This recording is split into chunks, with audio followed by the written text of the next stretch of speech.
भाई आज मेरा दिल रो रहा है, आज मेरा दिल रो रहा है। दंगे करवाए हैं, वो अपनी माँ के लाल नहीं थे क्या? उनको भी इन्होंने मारा। 1,00,00,000% अगर बिट्टू बजरंगी दोषी ना निकले, मैं सबके सामने कह रहा हूँ, मुझे यहाँ ही फांसी लगा देना। मैं अपने लिख के दे दूंगा, किसी को कोई गुनाह नहीं हो, मैं खुद मर जाऊंगा। जाओ, अगर बिट्टू बजरंगी दोषी ना निकले। 10 साल से बीजेपी का कार्य करता हूँ मैं। बड़ा सवाल है, लेकिन सच्चाई दिखाओ मेरी कि इस देश में हिंदुओं को मारा जा रहा है, मुसलमानों को मारा जा रहा है, चंद लोगों की वजह से, चंद लोगों की वजह से। दिखाओ मैं किसके सपोर्टर हूँ। सच्चाई बताऊंगा, सच्चाई सच्चाई सच्चाई। चाहे मुझे फांसी हो जाए, मैं अपने बच्चों से कह के आता कि मैं सर पे कफन बांध के जा रहा हूँ, लौट के आऊँ या ना आऊँ, लेकिन सच्चाई बताऊंगा। मौत से पहले सच्चाई बताऊंगा देश को। प्लानिंग थी, 3 महीने पहले प्लानिंग हो चुकी थी, तलवारें बट चुकी थी, दंगा फरीदाबाद में होता। लेकिन ये जो 6 लोग मरे हैं, जिनकी हत्या हुई है, जो इस देश के लिए शहीद हुए हैं, धर्म के लिए शहीद हुए, उसमें दोषी 100% अगर बिट्टू बजरंगी ना पाए तो मुझे आप सरेआम फांसी लगा देना। वहाँ पे हिंदू मुसलमान का इतना बड़ा प्यार है, इतना बड़ा प्यार है कि शायद ही देश में किसी कोने पर मिलेगा।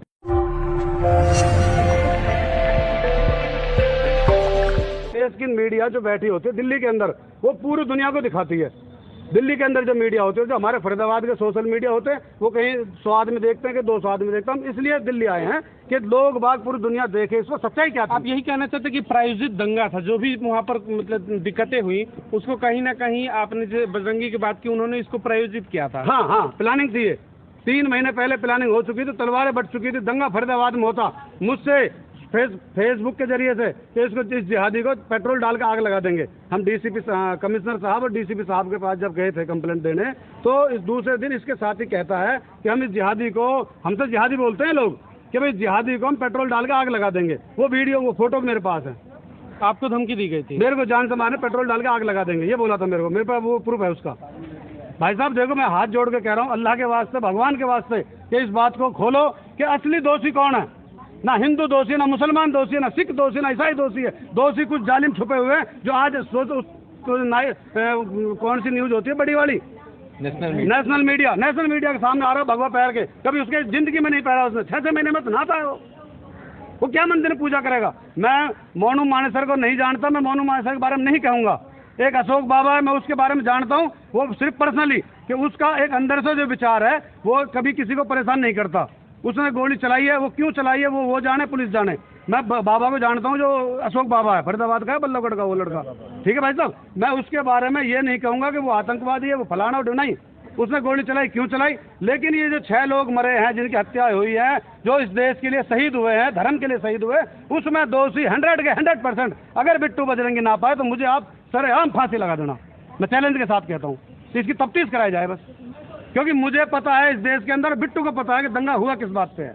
मतलब फरीदाबाद से आपके प्रयास से रुका, लेकिन उसके फरीदाबाद में बड़े भाई नूह तक मामला पहुंच गया, उसी के जरिए नूह पे इनको मालूम हुआ था कि शोभा यात्रा निकलने वाली है। शोभा यात्रा वहाँ जो निकलती थी 2-4 साल से जो निकल रही है, वो नॉर्मल तरीके से, जो हमारे हिंदू भाई थे वो वहाँ पे पूजा करते थे और मुसलमान भाई उनकी सेवा करते थे। ऐसा नहीं है कि मुसलमान को पाकिस्तान से आगे बम फेंक गया, कोई दुनिया के कहीं और आतंकवादी देशों से आगे बम फेंक गया, ऐसा कुछ नहीं था। वहाँ पे हिंदू मुसलमान का इतना बड़ा प्यार है, इतना बड़ा प्यार है कि शायद ही देश में किसी कोने पे मिलेगा। समझ रहे भाई साहब।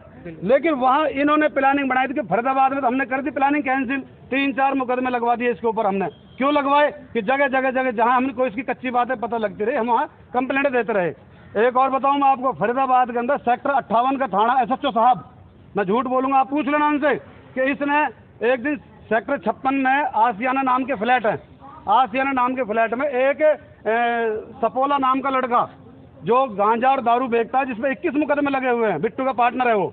उस सपोला नाम के लड़के ने एक मुस्लिम टेम्पू चलाने वाले लड़के के हाथ और पैर तोड़ दिए और उसको दंगे का रूप दे दिया कि जल्दी आ जाओ। फेसबुक पे डाला इसने कि भाई हो जल्दी आ जाओ, मुसलमानों से हिंदुओं का झगड़ा हो गया, जबकि एक गांजा बेचने वाले का टेम्पू चलाने वाले झगड़ा हुआ। तो हम उसके उस बात को लेकर हम पहुंचे यहाँ पे अपने NIT तनेजा जी, जो तनेजा साहब है हमारे NIT के ACP साहब, हम ACP साहब के पास पहुंचे वहाँ कि साहब इस तरीके से अभी लाइव वीडियो डाली है इसने। तो 58 सेक्टर थाने इंचार्ज ने उसको बुलाकर उसकी वीडियो डिलीट कराई कि कोई दंगा नहीं होगा यहाँ पे। पूछ लेना, मैं झूठ बोल रहा हूँ तो इसकी। बजरंगी के आप कहना ये चाहते कि शुरू से उसका यही मनसा था, उसकी मेंटालिटी थी, हमेशा वो प्रयास रहता था, लाइव आता था, हिंदू मुस्लिम प्रयास करता था कि किसी तरीके से विवाद बढ़ता रहे। तमाम लाइव वीडियो भी उसने डाली थी। बड़े भाई देखो, उसकी अगर आप सारी वीडियो डिलीट मार दी उसने, अब उसे पता है कि मेरे सारे पॉइंट फंसने वाले हैं, तो अगर ये तो साइबर का काम है, साइबर उसकी दोबारा वीडियो निकाले और एक भी वीडियो में उसने अगर भाईचारे की बात करी हो ना, तो मुझे फांसी दे देना। उसमें हिंदू मुसलमान वहाँ के जो हमारे हिंदू भाई है ना फरीदाबाद के, वो बहुत समझदार है। इसके साथ कोई हिंदू मुसलमान फरीदाबाद का नहीं जुड़ा हुआ।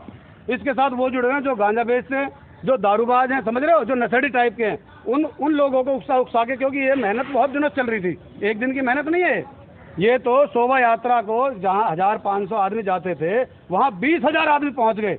ये बिट्टू बजरंगी खुद कहता है कि मैं सिस्टम से आ रहा हूँ। आपने उस जीजा वाला तो डायलॉग सुन लिया कि मैं तुम्हारा जीजा आ रहा है, ये नहीं सुना इसने क्या कहा था कि मैं सिस्टम से 150 गाड़ियों में आ रहा हूँ। सिस्टम क्या होता है भाई साहब, आप मुझे बताओ, मैं मीडिया के माध्यम से पूछना चाहता हूँ, सिस्टम क्या होता है?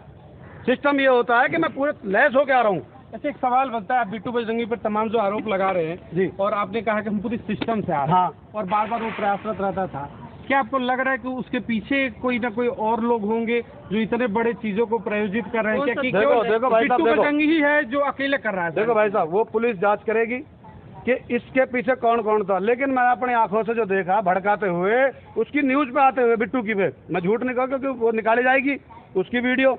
एक तो ये दिल्ली की एक लेडीज है जिसकी मोटी सी बिंदिया लगा के रखती है और बिहार की भाषा बोलती है वो लेडीज, और वो भगवा कपड़े पहन के रखती है, मोटा चश्मा पहनती है, मैं नाम नहीं पता उसको, सुदर्शन चैनल में पता नहीं किस में, मैं नहीं जानता जी किस में है वो, लेकिन हाँ वो औरत, अरे मुल्लों को काटो ना, 3-4 महीने पहले की वीडियो, अरे काटो ना, अरे हिंदू भाई इकट्ठे हो ना। तो इनकी एक पर्सनल मंशा थी भाई साहब, मैं सच्चाई बताऊंगा, सच्चाई सच्चाई सच्चाई, चाहे मुझे फांसी हो जाए। मैं अपने बच्चों से कह के आया था, मैं अल्लाह की कसम खा रहा हूँ, मैं अपने बच्चों से कह के आया था कि मैं आज सर पे कफन बांध के जा रहा हूँ, लौट के आऊँ या ना आऊँ, लेकिन सच्चाई बताऊंगा, मौत से पहले सच्चाई बताऊंगा देश को कि सच बात क्या है। आप देश में इस समय राजधानी में खड़े दिल्ली पुलिस की बात कर ले, या फिर केंद्र में जो मुखिया बैठे हुए हमारे गृह राज्य मंत्री अमित शाह, उनसे एक मैसेज क्या देना चाहेंगे कि अभी आपने जिस लड़की के बारे में जिक्र किया वो हो, या फिर ऐसे तमाम जो देखो भाई साहब, उनके ऊपर कैसी कार्रवाई होनी चाहिए? ऐसे लोग क्या देश का माहौल खराब कर रहे हैं? अब मैं आपको एक चीज और दिखाता हूँ कि मैं किसका वोटर हूँ और किसका सपोर्टर हूँ, वो दिखा सकता हूँ। बिल्कुल दिखा सकता हूँ भाई साहब, स्वतंत्र है लोग। आपको जल्दी तो नहीं है ना? बिल्कुल, ये देखिए, मैं खुद किसका सपोर्टर हूँ, मैं आपको वो चीज़ दिखा दूंगा। मैं हजारों की संख्याओं में लेके अपने भाइयों को, जो लोग आज की डेट में ये कहते हैं ना कि मुसलमान बीजेपी को वोट नहीं देता, मुसलमान तो आतंकवादी होता, ये कौन है? मैं खुद एक बीजेपी का कार्यकर्ता हूँ, वोटर भी हैं, मैं बीजेपी का कार्यकर्ता भी हूँ और 10 साल से बीजेपी का कार्यकर्ता हूँ मैं। बड़ा सवाल है, लेकिन सच्चाई दिखाओ मेरी कि इस देश में हिंदुओं को मारा जा रहा है, मुसलमानों को मारा जा रहा है, चंद लोगों की वजह से, चंद लोगों की वजह से। ये दिखाओ मैं किसका सपोर्टर हूँ, ये दिखाओ मीडिया देश को, ये दिखाइए। जनता पार्टी के सपोर्टर भी वोट, मैं झूठ बोल रहा हूँ तो दिखाइए आप। करता है, लेकिन देखिए किस तरह। भाई आज मेरा दिल रो रहा है, आज मेरा दिल रो रहा है, मैं दंगे करवाए। वो अपनी माँ के लाल नहीं थे क्या? उनको भी इन्होंने मारा।